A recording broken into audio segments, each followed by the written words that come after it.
राधे राधे। सभी भक्तों को ब्रज गोपिका की जय श्री कृष्णा, जय श्री श्याम। और देवोत्थान यानी देव उठनी एकादशी की सभी को बहुत बहुत शुभकामनाएं। आज हम देव उठनी एकादशी की कथा का महत्व सुनेंगे, जिसको सुनने से समस्त पापों का नाश होता है और मुख्यतः सभी प्राणियों को देव उठनी एकादशी जो होती है वह सबसे बड़ी एकादशी मानी जाती है, तो उसका व्रत तथा कथा श्रवण अवश्य करना चाहिए। तो आइए शुरू करते हैं देव उठनी एकादशी का कथा महात्म। भगवान श्री कृष्ण बोले, राजन, कार्तिक के शुक्ल पक्ष में जो एकादशी होती है उसका जैसा वर्णन लोक सृष्टा ब्रह्मा जी ने नारद जी से किया था वही मैं तुम्हें बतलाता हूँ।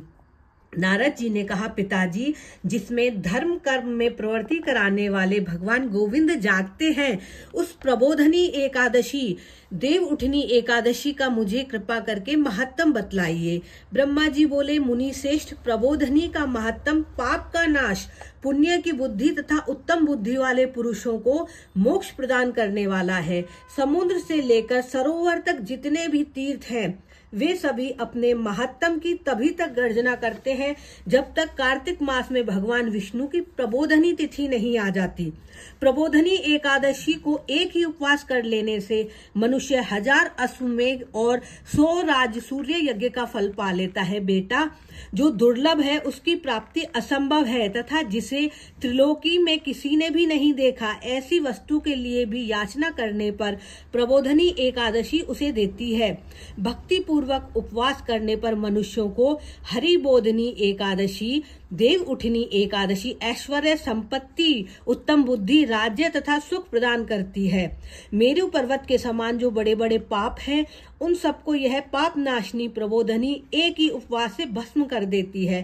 पहले के हजारों जन्मों के जो पाप किए हुए हैं उन्हें प्रबोधनी की रात्रि का जागरण रूई की ढेरी के समान भस्म कर डालती है।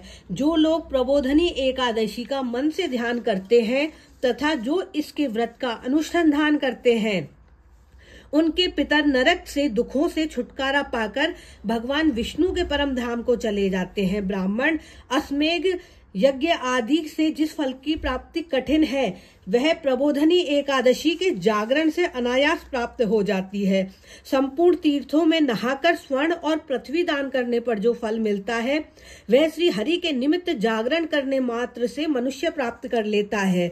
जैसे मनुष्यों के लिए मृत्यु अनिवार्य है, उसी प्रकार धन संपत्ति मात्र भी क्षणभंगुर है। ऐसा समझकर एकादशी का व्रत करना चाहिए। तीनों लोकों में जो कोई भी तीर्थ संभव है वे प्रबोधनी एकादशी का व्रत करने वाले के मनुष्य के घर में मौजूद होते हैं। कार्तिक की हरिबोधनी एकादशी पुत्र और पौत्र प्रदान करने वाली है। जो प्रबोधनी को उपवास करता है वह ज्ञानी है, वही योगी है, वही तपस्वी तथा जितेंद्रिय भी है। उसी को भोग और मोक्ष की प्राप्ति होती है। बेटा, प्रबोधनी एकादशी को भगवान विष्णु के उद्देश्य से मनुष्य जो स्नान, दान, जप, होम करता है वह सब अक्षय होता है। जो मनुष्य इस तिथि को उपवास करके भगवान माधव की भक्ति पूर्वक पूजा करते हैं वे 100 जन्मों के पापों से छुटकारा पा जाते हैं। इस व्रत के द्वारा देव देवेश्वर जनार्दन को संतुष्ट करके मनुष्य संपूर्ण दिशाओं को अपने तेज से प्रकाशित करता हुआ श्री हरि के बैकुंठ धाम को जाता है। प्रबोधनी को पूजित होने पर भगवान गोविंद मनुष्य के बचपन, जवानी और बुढ़ापे में किए हुए 100 जन्मों के पाप, चाहे वो अधिक हो या कम, सबको धो डालते हैं। अतः सर्वथा प्रयत्न करके संपूर्ण मनोवांछित फलों को देने वाले देवादिदेव जनार्दन की उपासना करनी चाहिए। बेटा, नारद जो भगवान विष्णु के भजन में तत्पर होकर कार्तिक में पराय अन्न का त्याग करता है वह चंद्रायण व्रत का फल पाता है। जो प्रतिदिन शास्त्रीय चर्चा से मनोरंजन करता हुआ कार्तिक मास व्यतीत करता है वह संपूर्ण पापों को जला डालता तथा 10,000 यज्ञों का फल प्राप्त करता है। कार्तिक मास में शास्त्रीय कथा के कहने सुनने से भगवान मधुसूदन को जैसा संतोष होता है वैसा उन्हें दान, यज्ञ, जप आदि से भी नहीं होता। जो शुभ कर्म परायण पुरुष कार्तिक मास में 1 या आधा श्लोक भगवान विष्णु की कथा बाँचते हैं उन्हें 100 गौदान का फल मिलता है। महामुने, कार्तिक में भगवान केशव के सामने शास्त्र का स्वाध्याय और श्रवण करना चाहिए। मुनि श्रेष्ठ, जो कार्तिक में कल्याण प्राप्ति के लोभ से श्री हरि की कथा का हरि की कथा का प्रबंध करता है वह अपनी 100 पीढ़ियों को तार देता है। जो मनुष्य सदा नियम पूर्वक कार्तिक मास में भगवान विष्णु की कथा सुनता है उसे सहस्त्र गोदान का फल मिलता है। जो प्रबोधनी एकादशी के दिन श्री विष्णु की कथा श्रवण करता है उसे 7 दीपों से युक्त पृथ्वी दान करने का फल प्राप्त होता है। मुनि श्रेष्ठ जो भगवान विष्णु की कथा सुनकर अपनी शक्ति अनुसार कथावाचक की पूजा करते हैं उन्हें अक्षय लोक की प्राप्ति होती है। हे नारद, जो मनुष्य कार्तिक मास में भगवत संबंधी गीत और शास्त्र विनोद के द्वारा समय बिताता है उसकी पुनरावृत्ति मैंने नहीं देखी। मुने, जो पुण्यात्मा पुरुष भगवान के समक्ष गान, नृत्य, वाद और श्री विष्णु की कथा करता है वह तीनों लोकों के ऊपर विराजमान होता है। मुनि श्रेष्ठ, कार्तिक की प्रबोधनी एकादशी के दिन बहुत से फल, फूल, कपूर, कुमकुम के द्वारा श्री हरि की पूजा करनी चाहिए। एकादशी आने पर धन की कंजूसी नहीं करनी चाहिए क्योंकि उस दिन दान करने से असंख्य पुण्य की प्राप्ति होती है।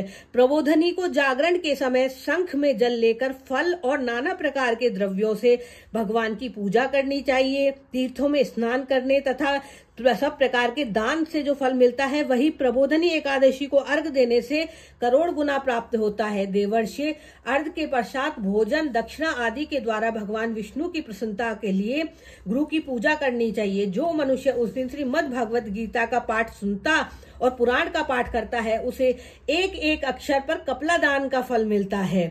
मुनि श्रेष्ठ, कार्तिक में जो मनुष्य अपनी शक्ति के अनुसार शास्त्रोक्त रीति से वैष्णव व्रत एकादशी का पालन करता है उसकी मुक्ति अविचल है। केतकी के एक पत्ते से पूजित होने पर भगवान गरुण 1000 वर्ष तक अत्यंत तृप्त रहते हैं। देवर्षि, जो अगस्त के फूल से भगवान जनार्दन की पूजा करता है उनके दर्शन मार्ग से नरक की आग बुझ जाती है।